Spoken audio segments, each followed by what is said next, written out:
Welcome to Behind the Paranormal with Paul and Ben Eno.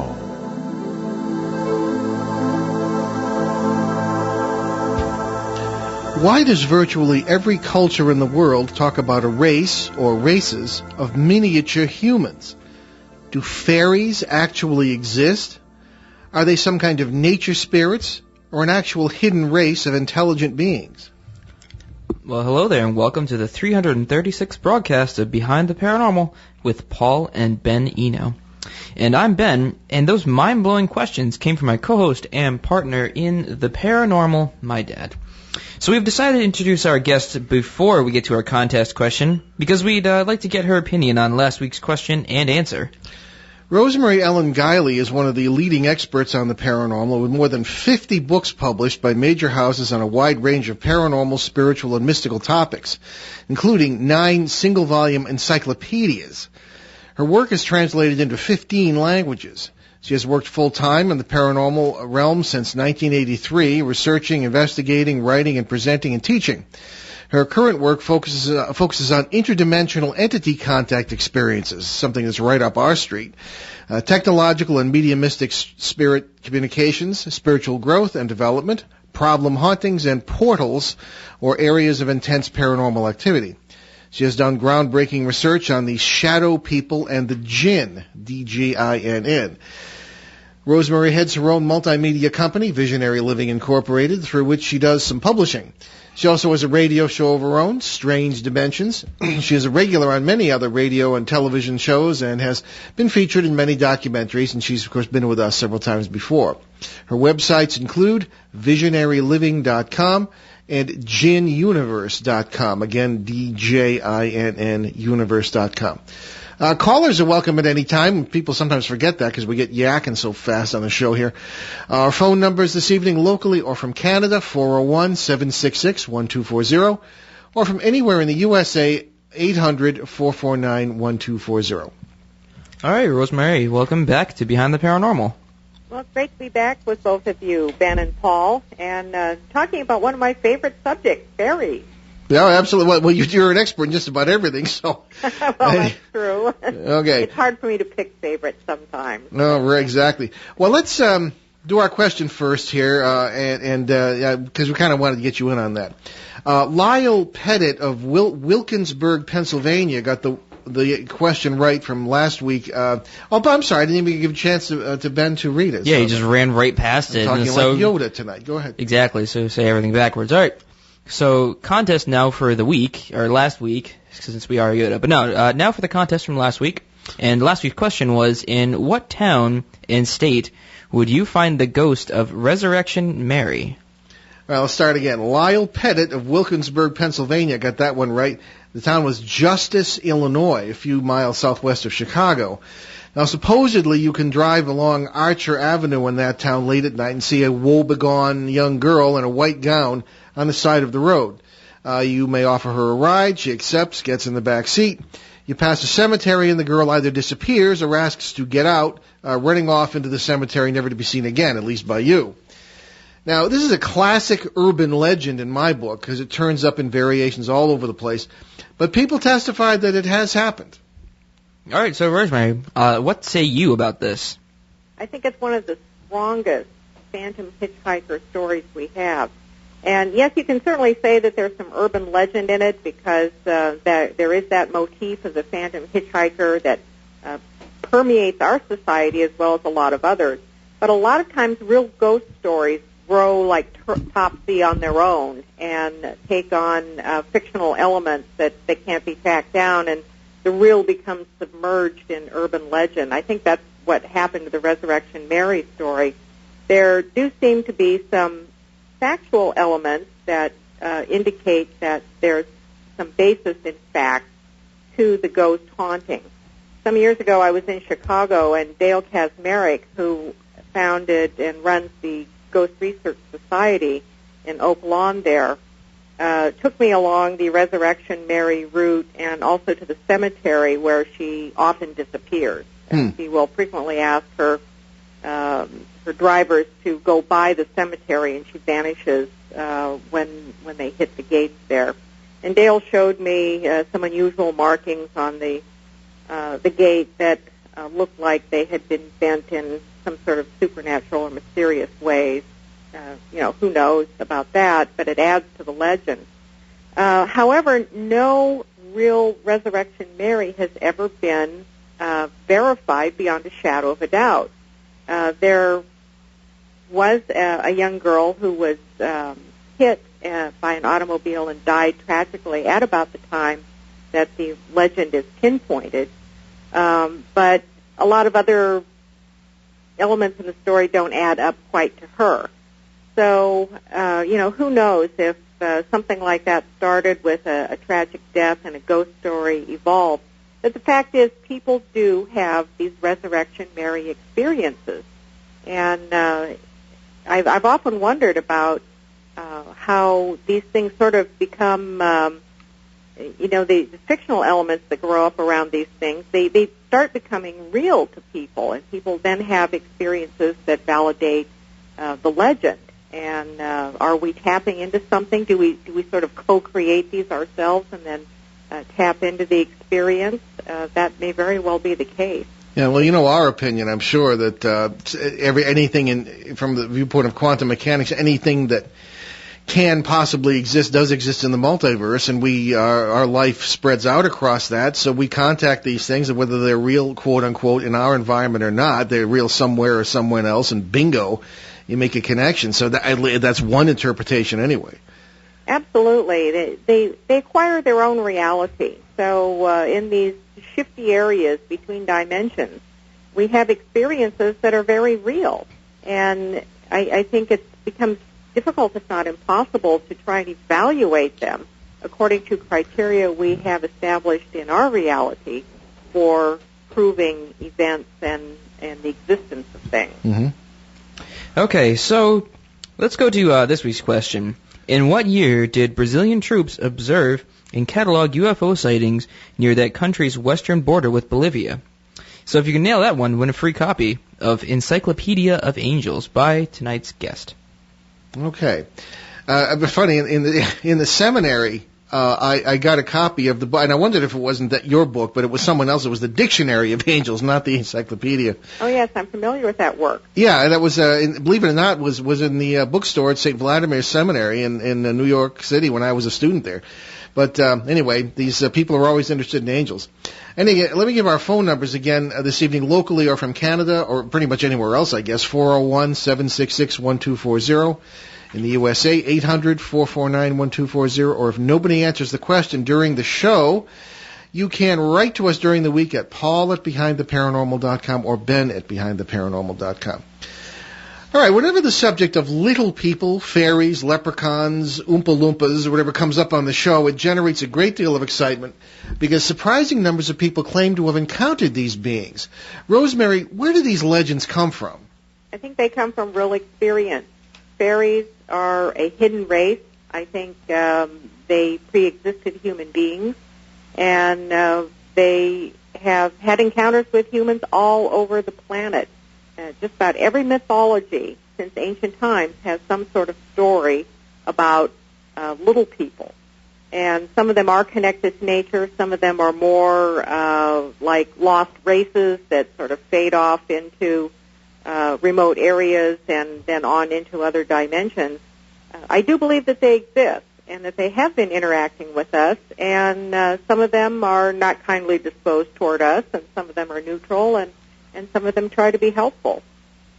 I remember a doctor writing to us from, do you remember it was L.A. or Chicago, Ben? I don't know. I think it was L.A. Yeah. And he said, and it took him around, he danced around the subject for a while because he didn't want to say it, and then he said something was following him. And he would, because he would walk to work, he lived close enough to the hospital where he was on staff.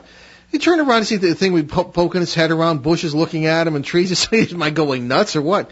And it's amazing who encounters these things. And they aren't always little, are they?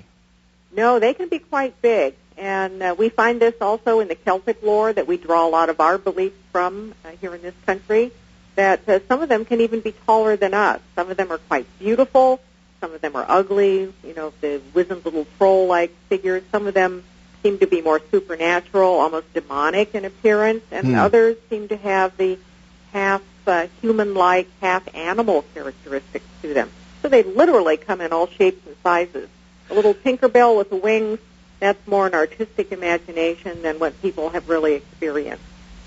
Well, I'm thinking, too, of the, matter of fact, last week's question, the question before last, had to do with the lordly ones.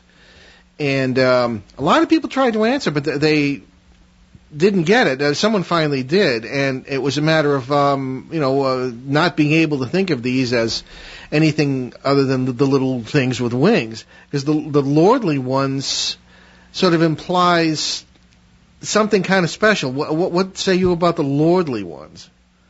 Well, it definitely fits with Celtic lore. The Celtic folklore about fairies is very strong, and fairy lore varies in strength and detail around the world, but the Celtic lore is quite detailed and very embedded in culture that was imported into this country. And the fairies had many names. In fact, as recently as the turn of the 20th century, people who lived in the rural areas would tell you, as Evans Wentz, who chronicled a lot of these stories in the fairy folk in Celtic countries, that you didn't want to call fairies directly by their names, so you referred to them euphemistically as the good people, the lordly ones, anything other than the little people or fairies. Yeah. And that was to not grab their attention, to not invoke their wrath. In fact, supposedly they don't even like the term the little people. Well, that's it. Well, as Ben once pointed out when this was a big topic for several weeks a couple of years ago, that the word fairy it sort of creates... It carries a lot of baggage. It carries a lot of baggage, yeah. Because people think Disney movies and things, and it's like, well... Yeah, I mean, for us at least, it sort of creates disbelief, I suppose. And it didn't even originally apply to fairies. It was a term that arose in medieval times and was applied to women who had the powers to bewitch. Really? I didn't know that. And gradually, because fairies have that power to enchant and bewitch and cast glamour over things, and so the term gradually became applied to them as well. Well, the good people and the good neighbors, those would be two very common terms. People always wanted to speak well of the fairies because they were known to be very tricky and unpredictable and sometimes very hostile to people, and so you didn't want to do anything to upset them. Why would they be hostile? I mean, looking back at human history, that's not a big mystery. But what say exactly. you? Exactly. Well, according to their creation story, and you find this theme throughout mythologies around the world, they lost the place to us. That they were the original, or among the original inhabitants of the earth. And in Celtic lore, they engaged in war when humans came and started taking over various territories. They engaged in warfare with humans, but they were overpowered by the weaponry that humans had, especially iron weapons. And we find this in universal fairy lore as well, that iron weakens them, and iron has that property against supernatural entities too. And so, according to lore, they retreated further and further into more remote areas until they literally went into the earth, which in modern terms could be compared to going into another dimension, because once you go into fairyland, you are in another dimensional space where time is different, the environment is different, all the rules shift.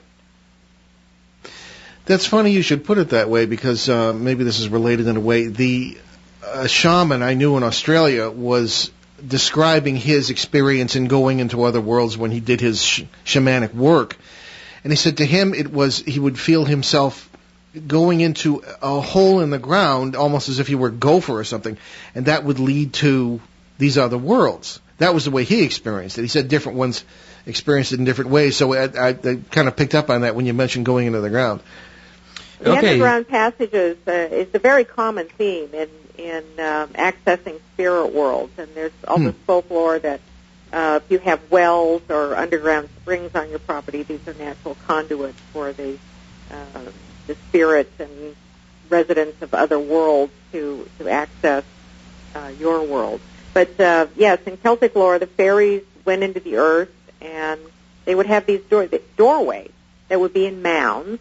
The fairy wrath, the fairy howl would be terms for them in Ireland and Scotland, where the lore is especially strong.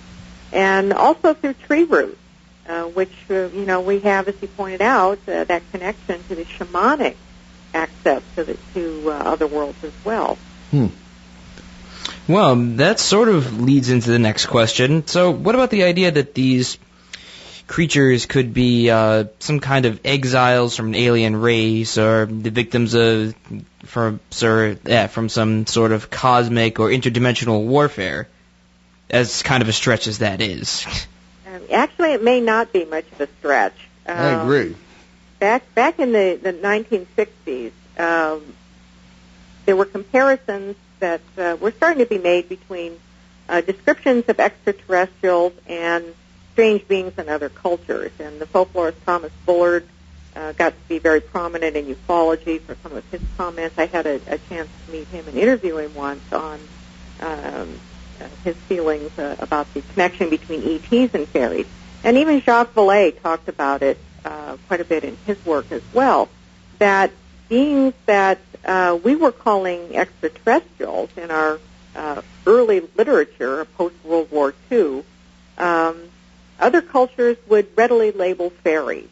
And there were so many connections between the appearances, the behavior, the way these beings interacted with people, that we may just be talking semantics with labels. It's very difficult to draw the boundaries. And I ran into the same thing when I started researching the jinn and how they might be shape-shifting into other forms to interact with us as other kinds of beings that we are more familiar with. And when I compared the jinn to fairies, they are so identical that it's very difficult to separate the two. And I came to the conclusion that fairies are a form of jinn. That's really interesting. So have you yourself run into any of these creatures? I have, Ben, and it goes back to childhood. I think that these entities, whoever they are and wherever they come from, they have a natural interest in children, and a lot of children are much more psychically open. Children talk about little people coming into their bedrooms at night or playing with them, and I had these invisible playmates, and they also had little dogs, and I didn't know until much later in life when I researched fairy lore that fairies were known to have pets and be very fond of dogs, little fairy dogs. And, when you're a kid and you have a lot of imagination, you just don't think a whole lot of, your playtime and things that happen. You think that everybody has the same sort of experiences. But I think in retrospect that I was having encounters with fairies. And I also had some angel encounters, too. And as we get older, a lot of these things sort of fall into the wayside. We forget about them, and our natural ability starts to close off as we socialize ourselves in the world. But for me, especially because psychic ability was in my family and my mother talked about it, her experiences quite a bit, it stayed in the forefront, and it kept my curiosity going about what are these experiences and why do some people have more of them than others. So those were my earliest experiences, and then for a variety of reasons, fairies just kind of fell into the wayside while I was exploring other aspects of the paranormal and getting into meditation and metaphysical things and psychic ability training and whatnot as I got older. But they spontaneously began coming to the forefront again when I moved to a house in Connecticut in the woods, and this was back in the early 90s. And I started seeing these lights moving around in the woods, and there was an intelligence to them. And I could communicate with that intelligence, and that put me back in touch with the whole notion of the fairy kingdom again. Then I went to Findhorn in Scotland, which was famous for having contact with some sort of spirits of the landscape that revolutionized the ability of the land to bear, wonderful produce, and a spiritual community came out of that. And I had some experiences there. And once my awareness was reopened, then I had fairy experiences just every now and then, usually while I was out somewhere, sometimes while I was doing paranormal investigations, and sometimes when I was just out in the world of nature. I even had, I don't want to call him a little person, but he was about 2.5 feet tall or so, a being that I called a fairy that lived in one of my homes in the Annapolis area in Maryland after I left Connecticut, and spent part of his time in the garden and part of his time in our house. Well, you made an interesting point that you said, like, during people's childhoods, they usually forget about experiences they have like this, or they're socialized out of them. Why do you think that our societies look down on these kinds of experiences? We tend to pass it off as superstition and silly imagination. We're so conditioned to explain everything by scientific method, by what we can apprehend through our 5 senses. We've kind of lost our magical connection with the universe. And that's unfortunate because it's around us all the time. And sometimes it intrudes on people, and sometimes it's more part of their own natural landscape, I think, depending on how open we are to it. But we're conditioned from an early age in our society to not be silly. It's just in your head. It's your imagination. Those things don't exist. The media plays a large role in this. Every time we have topics related to ghosts or hauntings, spirit communication, ETs and whatnot, the media tends to ridicule it, to ridicule the people who have the experiences, the phenomena. They play things for laughs, and that further conditions our attitude. Yeah, I've noticed that too. I remember, it must have been like almost a year ago now when they had the big UFO conferences in New York. I was flipping through the news channels, and when they did a story on it, they just played the X-Files theme, like, all these experts going to talk about all these UFOs and things. Oh, that's all BS, blah, blah, blah, and things like that. Well, it's like, but they didn't take it seriously because the whole point of the conference was, I know what I saw. And nobody cared, which is, it's sad. You're absolutely right, and that's the way that it always comes down with the media. Except for this show. When George Meade except for this show. Oh, I'm sorry?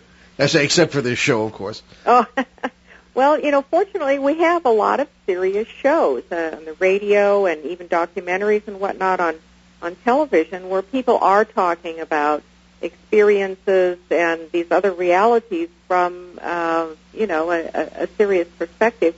There is a growing audience for that, and it's almost like you have to go somewhere else to get your information and discussion areas about these topics, because the mainstream media still will not give them much of their proper due. Well, I've often thought that disbelief at that degree is a means of self-defense against the terrible notion that we cannot control the world.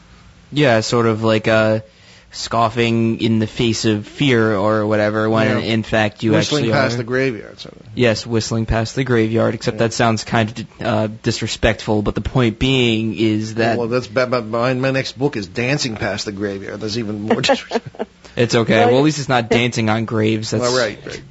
But that's a very good point, because if we start accepting the reality of these things, then it really does turn our world upside down. It's an admission of many things we don't want to admit. And our ability to be on top of it, to control, because religion certainly isn't going to do it for us. Science isn't going to do it for us. So it's probably opens up a vulnerability that most people would rather not. Well, exactly, yeah. Well, we're going to take a commercial break. We'll be right back on Behind the Paranormal with Paul and Ben Eno on WOON 1240 AM, ONWorldwide.com in New England's beautiful Blackstone River Valley. Stay with us. Hi, this is Mike Sheridan. And this is Joe Callahan with Mike and Joe in the Morning. Hey, join us every weekday morning from 5 until 8. We'll have news and weather and sports with Lou Mandeville, as well as trivia. Plus other interesting features like our NASCAR feature, Garage Pass. It's Mike and Joe in the Morning, Monday through Fridays from 5 until 8. Right here on WOON, One Socket Radio. ON Radio. And we wanted to talk a bit about Amazon Kindle Fire. Amazon Kindle and Amazon Kindle Fire, marvelous e-reading devices that seem to be growing and growing as far as what people are using to read their books, magazines, and newspapers with. Thank you, Ben. Ben is always concerned about my voice. Anyway, it's a marvelous device, $199 at Staples or a number of other places as well. The Kindle itself, which is pretty much for reading over 1 million publications, newspapers, books, and certainly magazines, $79 or even sometimes less. But look around. And Amazon.com and Staples, Amazon Kindle Fire is the top-of-the-line product there. It's all in color, games, apps, all kinds of movies, things of this kind, and, of course, the Kindle itself. And, of course, as we always plug my 4 books that are available on Kindle, certainly Faces at the Window, Footsteps in the Attic, and Rhode Island, A Genial History for our local audience, might be interested in that, used in several school districts in this little state. And also, of course, Turning Home, God, Ghosts, and Human Destiny. And I always drag the poor guest in on this to help do the commercial. Now, of course, you have a lot of your books, I'm sure, are on Amazon. Rosemary, can you just tell us about that? I do, yes. And in fact, I have quite a number of them up on Kindle. Great. Including some that I have published myself on Kindle, some brand new books, as well as some reissues. And I think this is a wonderful format, the ebook format. It just increases the ability of information to get out into as many hands as possible. Exactly. Yeah, we always say it saves you lots of gas. You don't have to drive to the bookstore. You don't have to spend lots of money on printed material, and it is somewhat cheaper, of course, for each title. So Amazon Kindle Fire, check it out, folks. Amazon.com and Staples. All right. So welcome back to Behind the Paranormal with Paul and Ben Eno with our fascinating guest, Rosemary Ellen Guiley. And we were just talking about the socialization of children and why they don't believe in magic anymore and why the media does not help. So this actually sort of leads right into our next question, because you mentioned at some point people need to stop questioning things and accept it. But playing the devil's advocate here, we're always saying that nothing in the paranormal is what it appears to be, and that you have to be very careful about what you trust. So what should people do if they encounter one of these beings? Well, I think a lot of it depends on the kind of encounter that people have. Most of these things happen so fast that people are often not certain that it was real. They think they just imagined it. It couldn't possibly be real. So we need to be open to the fact that we are likely, at various points and for various reasons, to have encounters with residents of other dimensions that share the cosmic space with us. And to pay attention to detail, a lot of times it's just seeing something without any sort of communication happening. And to try and remember as many details as possible and to write it down before you forget. Sometimes we are approached by entities, and there's a purpose behind it for communication. It's usually telepathic. Oftentimes we're in kind of a lightly altered state of consciousness, and the thoughts seem to be impressed in our minds. And again, it's to be open to having a real experience, that it's not something that your imagination has run wild with you on. Okay. And sometimes the only way to validate these things are just what we feel in our own gut. Well, that's it. Before we get, I'm sorry, did you have another question? Oh, no, I just wanted to say, Rosemary, could you speak up a little bit? Yes. How's that? It's much better, thank you. Okay. Certainly, I wanted to get into some individual stories here, things people have written in, and things, even one that happened to me, although I was sort of on the periphery of it. But I think you got into a point before, Rosemary, that I think is well taken, and that's that we often suspect that how people interpret these experiences or what labels they put on the phenomena have a lot to do with the context of it. In other words, if you're sitting in your living room, you're draped over your couch, and you're listening to Behind the Paranormal or something, and a wispy figure goes over your head and waves to you, it's a ghost, okay? If you happen to be out in your backyard and you see this wispy figure next to a flying disc, aha, an alien. Or if you happen to be in your garden and you're working and you see a little wispy thing, aha, a fairy, that sort of thing. And, of course, the various descriptions, they're large, small, noble, ugly, whatever that we've discussed this evening, seem to indicate, that are we confusing various races here and applying the same names depending on the context?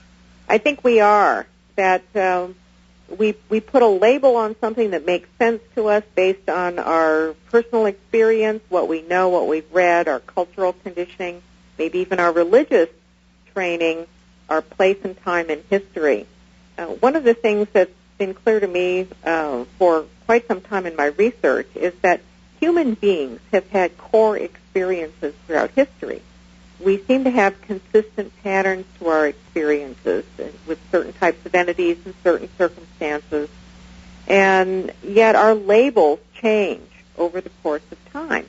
And when you can find accounts throughout history that are similar or even sometimes almost identical, and yet people have explained them in different ways, it's merely a context rather than something that's completely different. So I think we have to reorient our perspective on how we explain our supernatural encounters. I still don't know exactly what's behind everything, if there's one answer to everything, or we're dealing with certain beings that just shape-shift throughout history. We perceive them differently. It could be all of those things. Yeah. Well, let me submit a few anecdotes here and see what you have to think of those. One I've mentioned on the show several times before over the years, and it was one of my own experiences. Now, I have never actually encountered what I would call one of the little people myself, even as a child. However, I was in 1984 in Puerto Rico, and I did encounter a doctor and his wife, who was a banker and a real estate person. I mean, these were not, bumpkins here.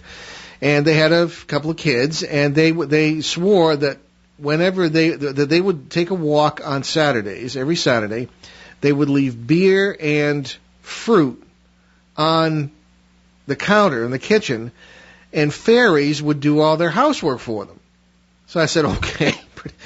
So, of course, what do? I come out, I set up all kinds of cameras and equipment in their kitchen, and I went for a walk with them. Now, of course, actually, I was there in the context of my service in the U.S. Coast Guard, and I was the head of the photo department on the ship, and I happened to use all the equipment from the ship. Today, it's all Bill O'Reilly would need, using government equipment to try and photograph fairies. But anyway, I set it all up, and we went for the walk, and we came back, and nothing had happened.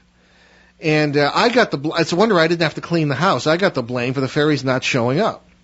And this, were these people not so serious? I would have wondered. And I don't know. Have you ever heard of anything like that?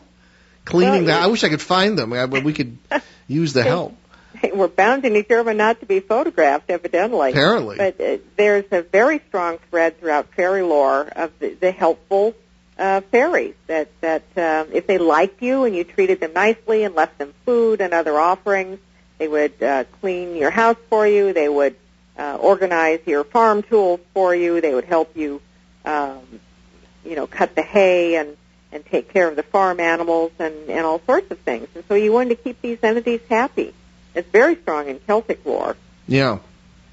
All right. Why don't they do that for us? I could use a few household fairies. Yeah, so could we. Well, they must be in demand. Well, you'll have to come visit us sometime. You're not that far away. We live on a very, very strange hill, here, just right up at the edge of Woonsocket, Rhode Island here. And the hill, it's Fairmount Hill for you local folks, and it has a lot of interesting stories about it.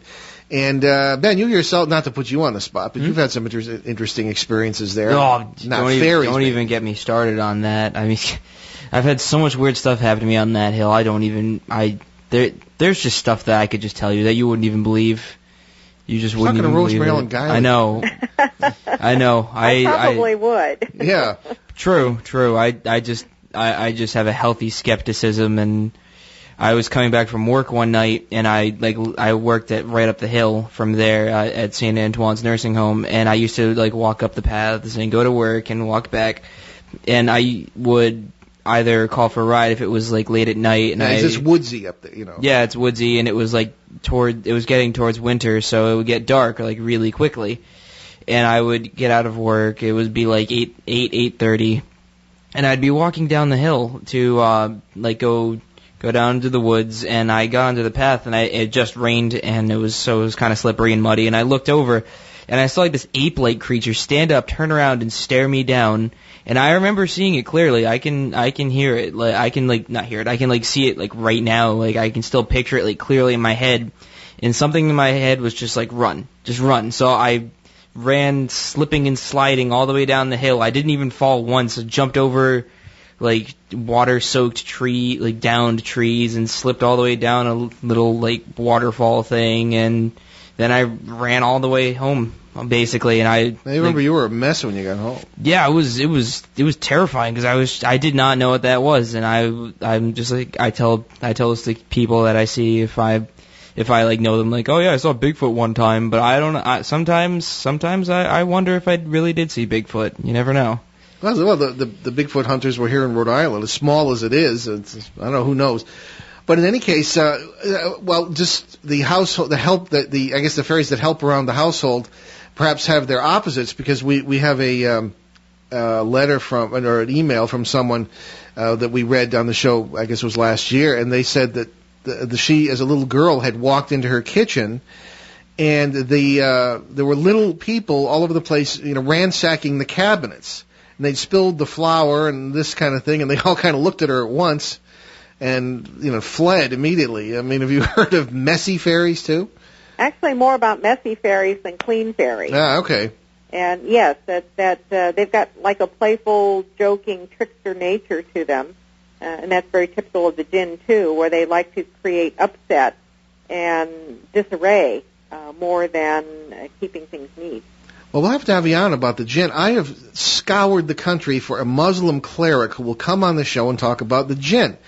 Nobody will do it. I don't know what it's a cultural problem or what, but because we like to get information from the people from the culture in which the belief is alive, and I suppose you might be the next best thing to a Muslim cleric on that topic for us at some point.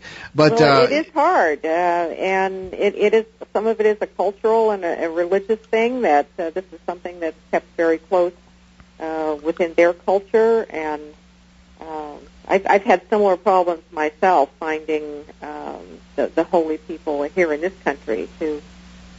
And yeah, they'll write in. We had I don't know. I did an interview here.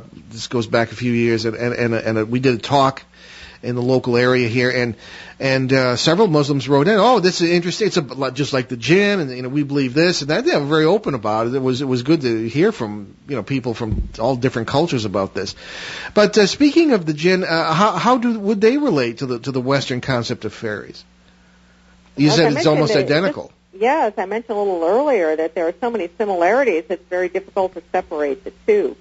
And they have similar stories, creation stories about being the original inhabitants of the planet, losing out to human beings, becoming, some of them becoming very resentful in the process, the same supernatural powers, the jinn getting pushed out into another dimension, into remote areas, parallels to fairies. They like the caves, tunnels, lonely places, and whatnot. They both have the ability to shape-shift into a variety of forms. They like to have their own pets, especially dogs. They're both weakened by iron. Iron, huh? And the list goes on. And in the book that I did, The Vengeful Jinn, which came out last year, I did a number of chapters where I compared jinn to other kinds of entities, because my premise was that, well, the jinn could be any of these things. And we may not know where the dividing line is. Are these other entities real, or are they jinn becoming something in order to disguise themselves as the hidden ones, which is what their name means? And the longest and most detailed chapter is on fairies, because there are so many similarities. Okay. Actually, that reminds me of Native. I forgot what Native American tribe. I want to say it was Algonquin. You talking about the Pukwudgies? No. Different thing. Okay. That the trickster for them was a spirit that took the form of a spider, and it would lead people into traps and things. But always at the last second, the spider would slip up and reveal itself. So it'd be like, I forgot the name of it, but it was on. But I went to a class that taught something about that, and it was really interesting. I mean, I suppose that can sort of be the trickster spirit among certain Native American tribes. I don't know if it's all of them, but I know of a few of them that agree to that. But the Pukwudgies are something different altogether. And the Pukwudgies fall into that category of not very nice trickster kind of entity that, like a lot of fairies, lurks about in remote areas to lead people astray, cause them harm, even lure them off cliffs to their deaths and things like that. So a lot of similarities. This is one of the things about the supernatural, that there really aren't any clear boundaries and dividing lines. It's not a pie chart of neat little slices. Things just bleed into each other, and it's a shape-shifting landscape. It's often very difficult to know where does one thing stop and another start. I ran into this with vampires, too. That's very true. When you read all the descriptions of vampires from different cultures, they have different names. They're called different things, and yet they all have characteristics that we ascribe to the vampire.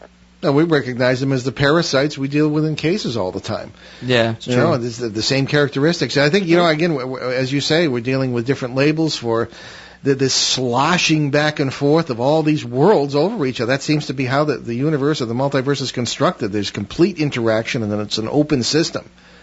So, how do we know what we're really dealing with? That's like the $64 million question. Yeah. And, of course, from a Middle Eastern perspective, well, it's one-stop shopping. The jinn account for everything. Yeah. And in our culture, it's like, well, we can't go there.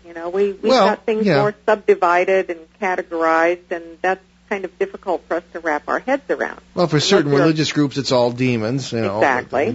We just don't find that it's that simple. I mean, we work on cases for years. We've worked on one in Connecticut now since 2005, and one here in Rhode Island since 1998, and we're still finding things. So it's. And I have much the same. I have a number of long-term cases going on, and they're just full of different phenomena that's constantly shape-shifting and challenging your parameters about what you think something is. And, there are entities out there that resist expulsion, and what are they? Yeah. I came to the conclusion for a lot of these long-term cases that I was really dealing with jinn. Yeah. That everything kept going back to, I would track everything back to the original lore about the jinn and how they behaved, and things just started fitting in a very eerie sort of way. Mm-hmm. I recently gave a major presentation at the International UFO Congress in the Phoenix area in February, making a case for the abducting ET being jinn, or at the very least, the jinn are major players in that phenomenon. Makes sense to me. And their tracks are all over the abduction literature. If you go back to the early abduction literature, when these cases started coming forward, and you read the descriptions of people's experiences, the shadow people and the jinn, they're everywhere, but nobody knew what to call them because the jinn have not been on our paranormal radar. They've just been off the landscape, and we don't even think about them. We don't even know the questions to ask about them. Mm-hmm. Have you ever been to the Freetown State Forest in Massachusetts? I have not. You'll have to come visit us sometime. We'll take you there because we've had some interesting experiences, and I got some interesting photographs. Oh, lovely. There's a lovely spot at the end of a lake which goes from, the center of the state forest down to the Fall River, Mass area. And I'll send them. They're on our Talking Points page. You probably won't find them. I'll send them to you. And they are what appear to be little figures in the bushes. You remember that, Ben? I do remember they were that. Sent them to the Killjoy photo expert, and he couldn't figure out what it was. No, he couldn't figure out. But flesh tones, other than mushrooms, in nature are rather rare, actually. And when they're up among the leaves, and you can see faces and clothing and all this, or what seems to be that. I mean, I don't know, but I'll send them to you and see what you think. But in the meantime, I wanted to mention there's another little anecdote that someone wrote in. Someone reported that, this is from the Midwest, one of our listeners reported that her family cows were on very good terms with the local fairies. What is it with fairies and milk? That seems to keep cropping up in some of the stories we receive. It just may have to do with a very old connection between farm animals and fairies, because in earlier times, people depended on their farm animals for their livelihood, and if their animals became bewitched through the fairies, or in some cases people blame that on witches, then they would not give milk, or the milk wouldn't churn into butter, or something would happen to them, and that would affect somebody's livelihood. Yeah. So it was another power that the little people would have over people. Well, here's one. This is a question about shadow people. It's from Lauren. Don't worry, Ben. I won't use the full name. Okay, good. In Providence, Rhode Island. Okay. So Lauren writes to us. Hi, Paul and Ben and Rosemary. I love all of you, and I'm a real fan of all your work. I have a question for Rosemary. Do you think there could be a link between shadow people and little people? The reason I ask is that Paul and Ben have talked about little shadow people in some of their cases. That's an interesting connection. Well, I don't remember them being little. Wait, in a couple of them. Oh, okay, yeah. Well, let Rosemary answer the question. Yes. Well, there are small shadow figures. Yes, the dominant phenomenon is the 6 to 7 foot humanoid, looks like a man in a coat, sometimes with a hat. But then there's a subset of shadow people that are 3 to 5 feet tall, and they're often hooded. I've often referred to them as the little black hooded things with the red eyes, because they often have red eyes. The connection to me comes through the jinn, and that's the way you would make the connection. There's no real good connection between shadow people and little people per se, except they rattle around in the closets and come out from under beds and visit people in their bedrooms, like a lot of fairies do. But having studied shadow people for so many years, since about late 2004, and wondering what they were, and coming to the conclusion first that they were ultra-terrestrials, that is, entities of unknown origin, and then making the jinn connection, the shadow person appearance ideally suits the jinn in terms of terrifying people and while remaining hidden. And so you would have the connection there, that if the jinn are behind a lot of these entity manifestations, they could be manifesting as the fairies and also as shadow people. And the shadow people experience, by the way, also happens in many ET abduction cases. They are often preceded by shadow people encounters. Interesting. Well, the reason, too, that kind of struck me as sort of little shadow people is that we've run into those in the context of what we refer to as parasite cases or demonic cases, negative, whatever you want to, again, labels. And particularly one here in Rhode Island, the one we've been working on since 1998, the woman would turn around and see these little shadow figures, darting around the kitchen. And then usually that night, maybe something strange would happen. The larger figure would appear, and the parasitical entity would go marching down the hallway and everything, all this sort of thing.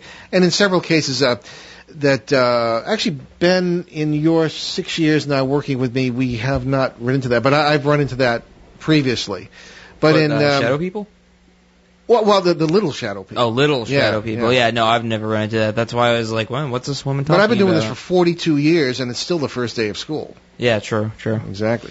So, but anyway, we have. I want to give you a chance here to again talk about your websites and your books. Not all 50 of them, maybe, but Rosemary, it's go ahead and let folks know where they can find out more about you. VisionaryLiving.com is my main website. I have a complimentary monthly e-newsletter that goes out. You can subscribe to it on my homepage there. And I also have my calendar and blog there. JinnUniverse.com, spelled with the D-J-I-N-N, is an introduction to the jinn and how they are participants in our paranormal experiences. I recommend that people do check it out if they're curious. I have a page on the website called Tell Your Jinn Story, and I've selected accounts from all over the world where people have had encounters that they realized later were jinn or they identified immediately as jinn. And some of them are really quite hair-raising and very educational. My book, The Vengeful Jinn, which I co-authored with Phil and Brogno, came out last year and is really one of the first books to address a Western audience on the jinn and how they are interacting with us in terms of our own experiences. That they're not just things out of, Fantasyland, folklore, and the Arabian Nights. They're part of the paranormal landscape. Yeah. Okay. Well, we're definitely going to have you back to do a show on jinn. I think that it's something we ought to be aware of. Certainly. Well, Rosemary, it's always a wonderful pleasure to have you with us, and thank you so much for your deep insights. That's what we like on this show. And do plan to come out this way sometime. We have it's a real treat for us whenever we have anyone in the studio with us, because it's always by phone. And we'll take you out there and show you the Weird Hill and Freetown State Forest and all the paranormal wonders of southeastern New England. Well, yes. I'd love to do that, and I will take you up on it. Sometime this summer sounds ideal. I always like to get out in the field. Sure. Well, let us know. We'll be in touch off the air then. Okay. Rosemary Ellen Guiley, everyone. All right, take care. Thank you. Good night. Good night. Good night. Okay. So we point you toward our BehindTheParanormal.com website. There's all sorts of information about our former guests, upcoming guests, from our two shows here on WO1 1240 and on our CBS edition on Sunday evenings. And you can also buy my books, subscribe to our newsletter. We also have a newsletter that comes out monthly now. It's been expanded, and it is now available, the April edition. And you can subscribe, or you can just go to the site and get it. You can also apply to become a reporter at the site. We have a number of show reporters all over the place, and they now and then will call in with information that is of interest to our listeners. All right, so don't forget about the class that we're teaching. Oh yeah, that's right. Don't forget about that. April Saturday, as a matter of fact, at the Province Learning Connection. You can check it out, southcoastlearning.org, and it's exploring the paranormal with Paul and Ben Eno, and in a way you have probably never experienced it before. So we're hoping that we have a better turnout than we did last. It comes and goes. It comes and goes, yeah. So we just take it as it comes. Yeah. So don't forget, we have nearly 400 free podcasts of our shows available at www.behindtheparanormal.com. And we want to thank our producer, Mr. Ben himself, who's been filling in here at the station as a. I'm probably going to be here for a very long time, by the way. Oh, I got the city council meeting tonight? No, I mean I'm going to be the producer for the show for a very long time. Oh, good. Well, very good. You're doing a fine job. Thank you. And we will see you next Monday, April 16th, here on WOON 1240 AM and ONWorldwide.com, when Ben and I will welcome back prolific author and paranormal expert Jeff Belanger of GhostVillage.com. And again, this will be a rare treat for us because Jeff lives quite nearby and will be with us here in the station instead of on some phone connection. So our subject, of course, ghosts and legend tripping. Oh, well, that's the first time we've had an in-station guest for a long time. So on our regular CBS edition on Sunday, April 15th in Boston, Pittsburgh, Detroit, and Seattle. We'll be talking with parapsychologist Dr. Andrew Nichols on the subject of Ouija boards and seances. That will definitely be an interesting That'll be show. a barn burner, yep. Oh, I can only imagine. I can only imagine. We'll leave you this evening with a quote from some unknown but wise soul. When life gives you 100 reasons to cry, show life that you have 1,000 reasons to smile. So thanks for joining us on our great cosmic journey, and we will see you next time. Return to this radio frequency 167 hours from now for another edition of Behind the Paranormal with Paul and Ben Eno.